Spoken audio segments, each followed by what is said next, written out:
historic.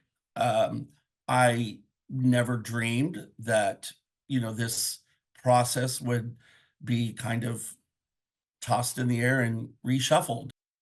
With less than 4 months until Election Day, Kansas Democrats prepare to put their support behind the next Democratic presidential nominee. Yeah, 12 News reporter Max Sutton joins us live to share what Kansas delegates have to say about that shakeup.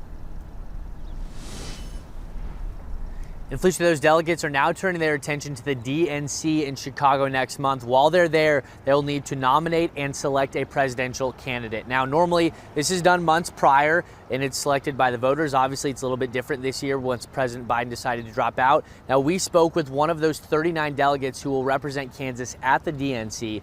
He says he believes Vice President Kamala Harris is the best person to lead this ticket.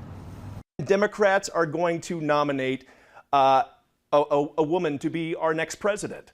I think the contrast is already incredibly clear. And Republicans, I think, are going to realize they made a terrible choice in Donald Trump. And to break things down here, according to Democratic Party rules, 1,976 delegates are needed to secure that nomination.